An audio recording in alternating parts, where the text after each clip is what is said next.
In my opinion, I don't want to use the word running because I'm not trying to disrespect LeBron, but I will say this. There have been many, many occasions where I would have liked to have seen him accepting the tougher defensive assignment, and that is not something that he has been prone to do. If anybody would know whether or not that statement is true, it would be you, GP. Your thoughts? Well, it is true. I think it's a different little era. And Michael Jordan, who consistently sought out the opponent's best scorer, even when it came at a physical cost. Payton explained that in his era, elite players took pride in guarding the best player on the floor. Michael Jordan, in particular, viewed defense as a statement of dominance, not just an obligation.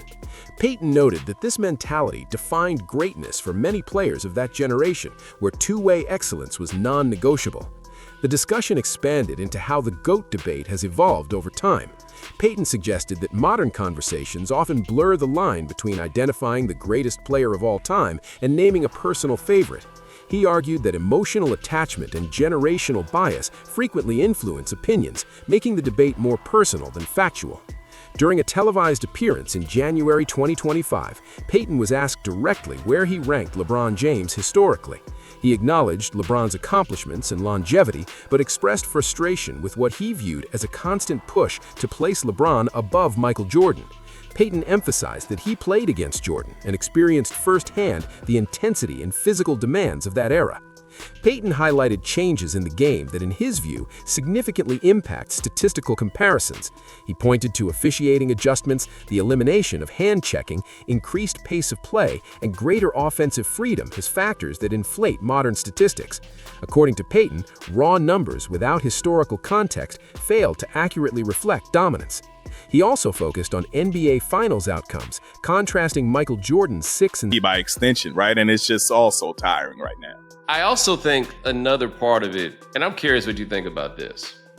I think the GOAT discussion and the favorite player discussion became intertwined in a way that was problematic, right? Yeah. And so what I mean by that is when somebody says that's my GOAT, it is not simply that you think that they are the greatest player, is that they are also your favorite player. And I don't always know, is it your favorite player because he's the greatest, or is he the greatest because he's your favorite player? Like for me, these are distinct ideas. My favorite player growing up was Dominique. Greatest players ever, firmly within the top tier of NBA history. However, he maintained that Michael Jordan remains unmatched in terms of competitive edge, consistency under pressure, and cultural impact. He expressed belief that many former players privately agree but hesitate to say so publicly. The response to Payton's comments was divided. Some criticized him for dismissing modern greatness, while others supported his emphasis on era-specific standards. Several former players echoed similar sentiments about physicality, mentality, and expectations during earlier decades of the league. LeBron James did not directly address Payton's remarks, but shared messages on social media emphasizing perseverance and focus amid criticism. Analysts and current players defended LeBron by highlighting his longevity, versatility, and repeated finals appearances, arguing that greatness should be evaluated through a broader lens than championships alone. Payton later explained that his perspective is rooted in the values of his playing era, where players aimed to defeat rivals rather than align with them. He emphasized loyalty, endurance, and resilience as core components of greatness.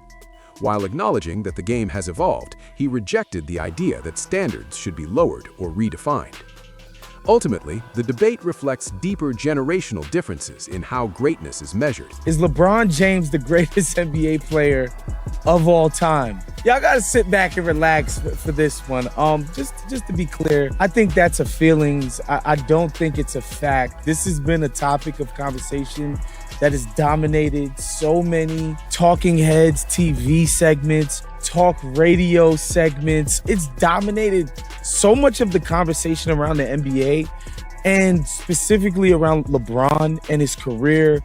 As the debate continued, analysts began examining how rule changes have fundamentally reshaped player responsibilities on both ends of the floor. Defensive expectations for star players have shifted dramatically over the decades. In the 1990s and early 2000s, elite players were often expected to anchor both offense and defense. Guards and wings regularly guarded their positional counterparts, regardless of fatigue or offensive workload.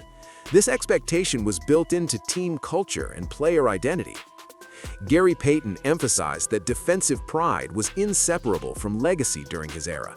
He argued that players were judged not only on how many points they scored, but on who they were willing to guard when the game was on the line. Taking on the toughest matchup was viewed as a form of leadership. According to Payton, declining that responsibility, even strategically, would have been seen as a weakness. In contrast, modern basketball places a stronger emphasis on energy conservation, offensive efficiency, and schematic defense. Coaches often assign defensive roles based on matchups, switching systems, and overall team balance rather than individual pride. Star players are frequently protected from exhausting defensive assignments to preserve their offensive impact across an 82-game season and deep playoff runs. Supporters of LeBron James argue that this shift should not be used against him. They point out that LeBron has, at various points in his career, defended elite players when needed, particularly during playoff series and critical possessions. They also emphasize his versatility, noting that he has guarded all 5 positions at different times, a feat that was far less common in earlier eras. However, Payton's argument was not centered on versatility alone. He focused on consistency and mentality. He believed that Michael Jordan sought out defensive challenges as a way to assert dominance psychologically, not just tactically. According to Payton, Jordan viewed defense as a message to opponents that no part of the game was off-limits to him. The GOAT discussion also raised questions about how championships are contextualized. Payton repeatedly returned to the idea that championships are not interchangeable across eras. In his view, Jordan's 6 championships were achieved under conditions that demanded extraordinary physical endurance and mental resilience. Playoff series were slower, more physical, and often featured repeated matchups against the same rivals year after year. Jordan's battles with the Detroit Pistons were frequently cited as an example of this environment. The Pistons employed aggressive, borderline violent defensive schemes designed specifically to wear Jordan down over multiple seasons.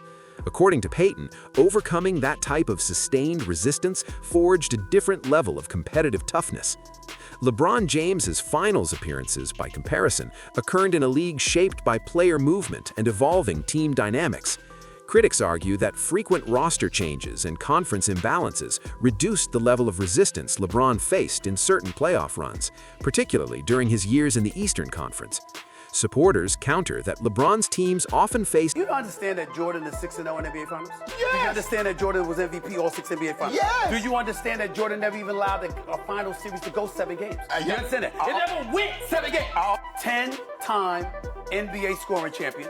9-time all-defensive first team. You do know that, right? Yeah. Michael Jordan was excellent for 13 seasons in the NBA. His flame was violently bright, and it burned for quite some time. But what if there was a flame that burned about 95% as bright and lasted much, much longer? At a certain point, the radiance of even the brightest flame is outclassed by the flame that just won't quit. Of course, LeBron isn't a flame. He's a 6'9", 250-pound freak of nature in basketball shoes, but his light shines about 95% as bright as Michael Jordan's did, and it's lasting a whole lot longer.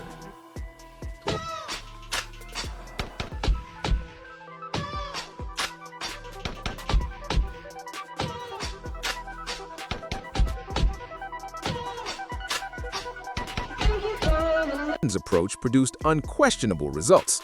In his view, Jordan's teammates may not have always liked him, but they trusted him in the moments that mattered most. That trust, according to Payton, was built through relentless standards and personal accountability. The role of media was another point of contention. Payton expressed frustration with how modern media narratives shape public perception. He suggested that constant coverage, highlight culture, and social media amplification create exaggerated narratives that favor longevity and visibility over peak dominance. In Jordan's era, media coverage was more limited, and legacies were shaped primarily through playoff performances and championships. Payton argued that this scarcity made greatness feel more earned and less manufactured. He believed that modern players benefit from continuous exposure that reinforces narratives regardless of postseason outcomes. LeBron's defenders argue that increased media scrutiny also brings greater pressure. Every performance is analyzed, criticized, and debated in real time. Mistakes are magnified, and expectations are relentless.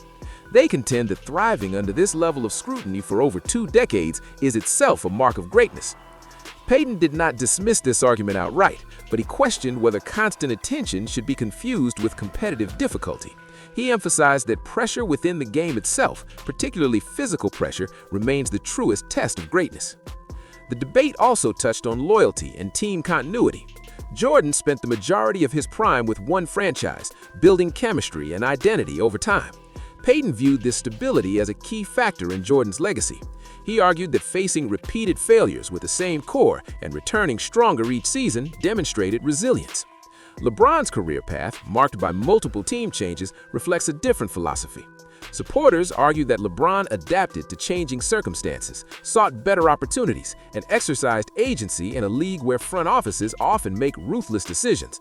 Critics, including Payton, viewed this mobility as a departure from traditional competitive values. Payton emphasized that his criticism was not personal. He repeatedly acknowledged LeBron's greatness, durability, and influence on the modern game. However, he maintained that influence and achievement should not override the standards established by previous generations. As the discussion evolved, it became clear that the GOAT debate is deeply influenced by generational identity. Fans tend to defend the player who defined their understanding of basketball. For those who grew up watching Jordan, his dominance felt absolute and unquestionable. For those who watched LeBron from high school onward, his longevity and adaptability represent a different form of greatness. This generational divide is reinforced by how basketball itself has changed. Spacing, pace, analytics, and player empowerment have transformed the game. Comparing players across eras requires subjective judgment, which inevitably leads to disagreement. Payton's comments resonated with many because they reflected a resistance to redefining greatness. He believed that while the game evolves, the core values of competition, accountability, and finishing at the highest level should remain constant.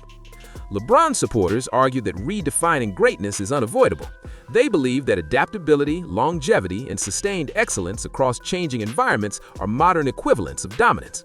From this perspective, LeBron's career represents a different but equally valid blueprint for greatness. Ultimately, the debate reveals that there is no universally accepted definition of the GOAT. Statistics, championships, impact, leadership, and competition all carry different weights depending on personal values and experiences. Gary Payton's perspective added clarity to one side of the argument. He articulated the standards that defined greatness in his era and refused to compromise them. Whether one agrees with him or not, his stance underscores the emotional and historical depth of the conversation. The GOAT debate persists because it's less about settling an answer and more about preserving identity. It reflects how fans, players, and analysts connect their personal histories to the evolution of the game. In that sense, the debate itself becomes part of basketball's legacy. As long as the game continues to evolve, comparisons between eras will remain contentious. Each generation will defend its icons, reinterpret greatness, and challenge established narratives. Gary Payton's comments did not resolve the debate, but they reaffirmed that the conversation is as much about values as it is about basketball. In the end, Michael Jordan and LeBron James represent two distinct expressions of greatness, shaped by their times. One embodied relentless dominance in a physically unforgiving league. The other exemplified adaptability, longevity, and sustained excellence in a rapidly changing era. The debate endures not because one answer is correct, but because greatness itself refuses to be defined by a single measure.